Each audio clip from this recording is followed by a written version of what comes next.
Welcome to K-Catalog.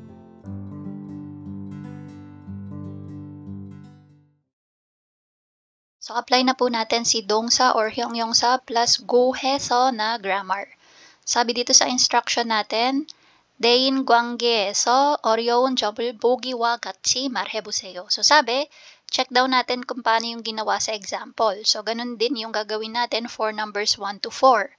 And then, 대인 관계, again, ano po yan? Pakikitungo sa ibang tao. Oryon jomol, ibig sabihin kung ano yung negative or nahihirapan tayong part no, sa pakikipag kapwa-tao. Yan. So, tingnan natin yung ating example. So, dalawang box yan. So, ang nangyari is, pinagdugtong siya.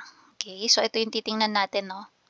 Pero, check muna natin yung question. Ang question kasi is, 대인 관계에서 어려운 점이 있어요. So, the question will always be the same. Dito tayo sa answer. Paano yung sagot?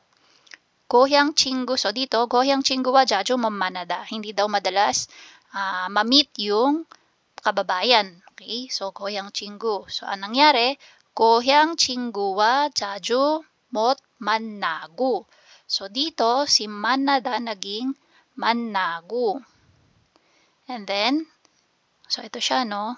Color code natin para mas madaling masundan. 연락을 자주 못하다. So hindi din daw sila madalas mag-contact sa isa't isa. Okay, so yung 연락을, ano pong nangyari? So 연락을 naging 연락도. Ayan, 연락도, 자주, tapos yung 못하고, siya na po yung ginamitan nung 고해서. So 못하다 naging 못하고 해서. Yan. Okay, so sabi niya, 고향 친구와 자주 못 만나고 연락도 자주 못하고 해서 사이가 멀어졌어요. Okay, so dito, dalawa yung sinabi niyang reason. So again, no, 고해서. If you're trying to indicate one or two or three of the many reasons kung bakit ganun yung statement na sinabi mo.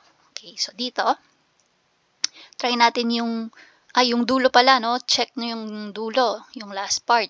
사이가 멀어졌어요. So, dahil hindi na nga madalas magkita at hindi pa madalas mag-contact sa bawat isa, walang exchange of message or call, then, lumayo na yung loob, no? 사이가 멀어졌어요. So, dito sa last part, tayo yung iisip niyan. Okay? So, walang nakalagay, no? So, titingnan natin yung situation, tapos isipan natin ano yung magandang ending. Okay? Yung appropriate na ending ng sentence. So, mahirap na kasi level 3 na yan eh. So, dapat mas ina-exercise yung brain cells natin. So, tingnan natin number 1. 새로 사귄 친구와 성격이 다르다. So, yung bago daw kaibigan is iba yung personality. So, 성격, yan po yung personality, no? Okay? Or character. Tapos, yung isa pa is 공감대가 없다. So, wala din daw kayong something in common. Okay? So, dalawa, no? Gayahin natin yung ginawa dito sa example natin. So, dito, 새로 사귄 친구와 성격이. So, yung 성격이 gagawin nating 성격도. 성격도. Tapos yung 다르다. So, si 다르다 magiging 다르고. 다르고. Tapos, 공감대가, so yung ga dito, magiging go. Tapos, yung opta, siya yung magiging opko 해서. So dito, sorry, yung 공감대, hindi po go, do po yan. So, mali yung aking nasulat at nasabi. Ayusin natin. So, hindi po siya go, siya po ay do. 공감대도. Yan. So, sulat na natin, no? Number 1. 새로 사귄, hindi ko na isusulat ng as in isa-isa, no? Sundan nyo na lang po. 새로 사귄 친구와, tapos yung may pagbabago na lang. 성격도, and then, 다르고. Next, 공감대. So, 공감대도. 공감대도. And then, yung opta, magiging, or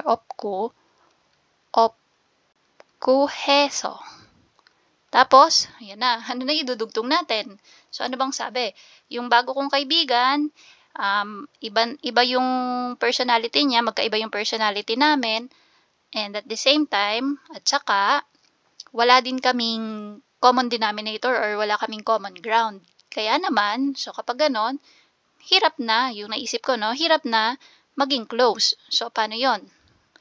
Chinhejida, yung ating word, no? So, chinhejigiga, okay, yung ending, bahin natin ng kulay. Chinhejigiga 어려워요.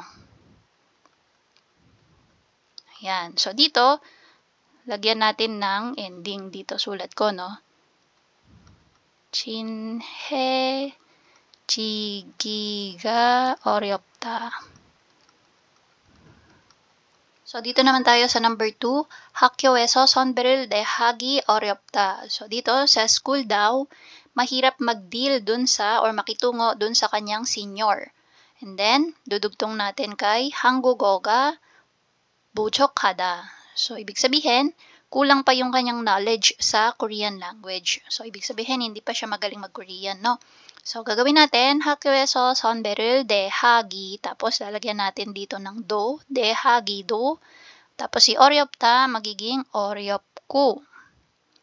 Tapos, 한국어가, yung ga, magiging 한국어도.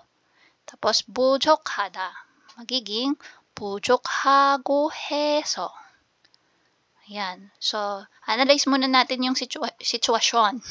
So, sabi, nahirapan siyang makitungo sa kanyang senior, and bukod doon is hindi pa siya magaling mag-Korean language, no? Kulang na kulang pa yung knowledge niya. So, kapag ganyan, hirap siya, yun yung naisip ko, no? Baka may naisip din kayo na iba. So, ako naisip ko kapag ganyan, hirap siya sa sa buhay niya or sa life niya sa school. Okay? So, 학교 생활.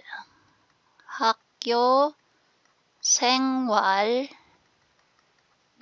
어렵다. Okay, so yan yung magiging ending natin. Okay, so tingnan na natin paano na yan. Number 2. 학교에서 선배를 대하기도 어렵고. Tapos, 한국어도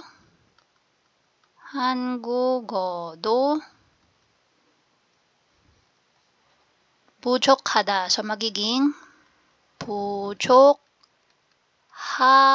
해서. Tapos, dudugtong na natin yung ating reason. Not reason, yung 결과 or result. 학교 생활이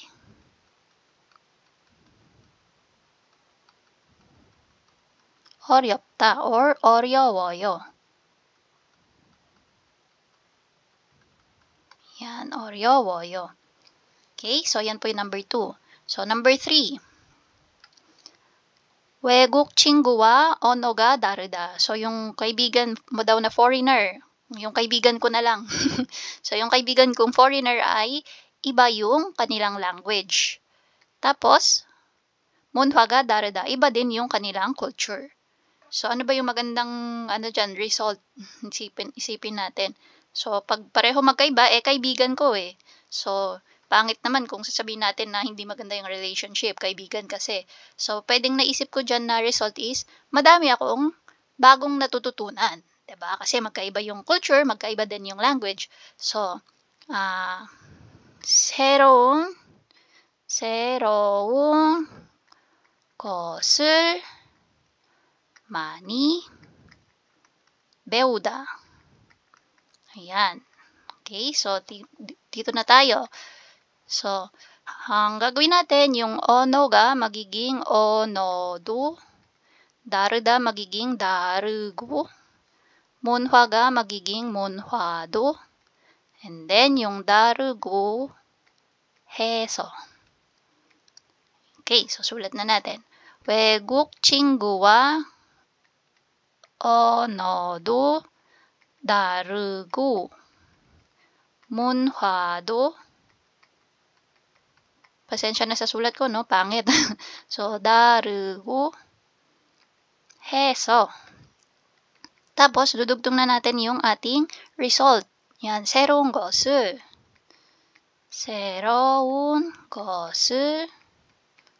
많이 배워요. So, if manotice nyo, yung ending natin, naka-present form lang siya, no? Yan. Okay, last, number 4. Anong kulay naman? Number 4, orange tayo. So, sabi, 한국 사람과 생각이 다르다. So, yung mga Koreans daw, iba yung kanilang thinking. Okay? Yung way of thinking nila. 말하는 방법을 잘 모르다. Tapos, yung paraan din ng pagsasalita ay hindi masyadong alam. Okay? So, ako na lang yan kunwari. So, hindi ko masyadong alam yung pagsasalita nila, no? Iba yung way of speaking nila, tapos iba din yung way of thinking. So, yung result, paano kaya yon? So, dahil kunyari ako ay nakatira sa Korea, so, 한국에 사는 것이 힘들다.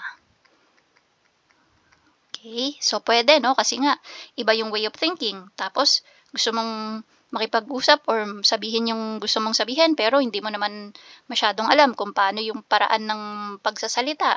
So, mahirapan ka talagang mamuhay or mag-adjust sa mamumuhay dito sa Korea. So, yan yung gagawin natin. So, si 생각이 magiging 생각도. And then, 다르고. 말하는 방법을 magiging 방법도. And then, 모르고 해서. Okay, so number 3.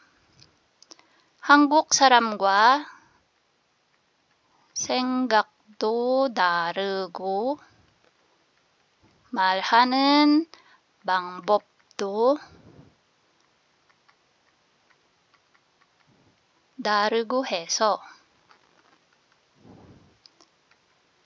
Tapos idudugtong na natin yung naisip ko na result. 한국에 사는 것. 한국 생활 na lang pala. So, palitan natin yung ano, no? Yung reason mamaya. So, dito, 한국 생활이 힘들어요. Ayan. So, palitan ko lang ng very quick yung dito sa reason. 한국. So, instead na sanan goshi, although tama din naman po to, kaya lang ang haba niyan eh. So, palitan natin ng mas maikse. So, 한국 생활. Okay, yung pamumuhay sa Korea. 한국 생활이. 생활, and then 이. 한국 생활이 힘들다. So, si 힘들다 naging 힘들어요. Okay? So, I hope nasundan po ninyo. And again, yan po si grammar na dongsa or hyungyongsa plus gohe. So, when you are trying to indicate one or two of the many reasons sa iyong statement. So, dito naman, bago natin sagutan yung number 2, tingnan muna natin yung danojang. So, ito po ay additional words or vocabulary. We have sagwida. Again, pag sinabing sagwida, ibig sabihin makipagkaibigan or to make friends. And then, we have yung bujokhada. Pag bujokhada naman, ibig sabihin po niyan is yung lack or kakulangan. Nesongjogida, so ito po ay isang personality. So, ibig sabihin introvert. Okay? So, dito sa number 2, ang sabi, 고해서를 사용하여 친구들과 이야기해보세요. So, try nyo daw mag-discuss ng kasama mo or kaibigan mo using yung 고해서. So, dito, merong dalawang condition. Yung una, 사람 사귀기가 힘든 이유. So, ano yung reasons kung bakit hirap ka na makipagkaibigan sa mga tao? Another one, 한국어를 배우는 이유. Ano yung mga reasons kung bakit mo inaaral or tinatry na matutunan yung Korean language. Okay? So, dito, sa example natin, yung ginawa niya is yung first condition, no? Yung 사귀기가 힘든 이유. Sabi niya, 성격도 내성적이고 혼자 있는 걸 좋아하고 해서 사람을 사귀기가 힘들어요. Sabi niya, yung kanya daw pong personality is introvert and yung mapag-isa daw ay gusto niya. Kaya, hirap siya na makipagkaibigan sa mga tao. Okay? So, try din natin gumawa ng example natin dyan. So, dito tayo sa taas, no? So, ang sasabihin ko naman is, hirap ako na gumawa ng first move. Yung ako yung unang mag-start ng conversation. So, hirap akong gawin yon. And yung aking personality is timid. So, meron tayong another word, soshimhada. So, ano ba yung ibig sabihin ng soshimhada? Another personality, ito po ay pagiging timid. So, pag sinabing timid, faint-hearted ka, no? So, hindi malakas yung loob mo. Mahina ang loob mo. Yan. Okay, marami kang no, parang mabilis kang mahiya. Okay? So, yun yung sushimhada. So, gawan natin, no? Kapag lito kayo or hindi kayo sure paano gumawa ng statement or sentence, always check yung example. Paano yung construction ng sentence. So, dito, medyo ibahin ko lang yung yung sequence, no? Mamaya, sa second part ko na sasabihin yung personality. So, sabihin ko muna, hirap ako na maunang makipag-usap or gumawa ng conversation. Sabihin ko, da른 사람과, so sa ibang tao, 다른 사람과 먼저, so 먼저 is first, ako yung mauna. Tapos, 말을 걸다. So, originally, 말을 걸다. Ito po yung ating phrase, no? Ibig sabihin yan, to start a conversation. Okay? So, dahil i-conjugate natin siya, gagawin ko siyang noun, 말을 거는. Okay? 말을 걷는 것도 어렵고. Tapos, lalagay ko na yung personality. So, sa second part ko siya. 성격도 소심하고 해서 사람을, so yung ending same lang, 사귀기가 힘들어요. Ayan, so basahin ko ulit, no? 다른 사람과 먼저 말을 거는 것도 어렵고 성격도 소심하고 해서 사람을 사귀기가 힘들어요. Yan. So, ano ulit ibig sabihin yan? It's hard for me to make the first move or to start a conversation with other people. And my personality is timid. That's why it's hard for me to make friends with other people. Okay? So, dito tayo sa pangalawang condition. 한국어를 배우는 이유. So, again, no, dito sa ginagawa nating goheso, lagi kong sinasabi na yung gamit niya is kapag sasabihin mo yung isa or dalawa sa napakaraming reasons. Okay? So, dito naman, bakit nagla-learn ng Korean or inaaral yung Korean language? So, sabihin ko kasi yung husband ko is Korean and then, kailangan kong magstay sa Korea for good kasi dito na yung family ko. And then, kailangan ko din siya sa trabaho, nagagamit ko din siya sa part-time, so ang dami kong reasons. So, sasabihin ko lang dyan, isa or dalawa, gamit yung goheso. So, sabihin ko, si husband. So, teka lang, no, paano bang natin? Gawin natin for husband. Ayan, sabihin ko, 남편이 한국인이고, ayan. So, 남편이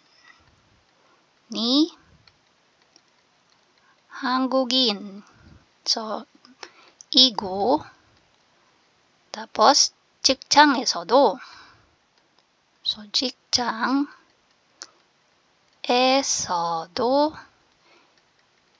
필요하다, magiging 필요하고 해서. yan, tapos 한국어를 배워요.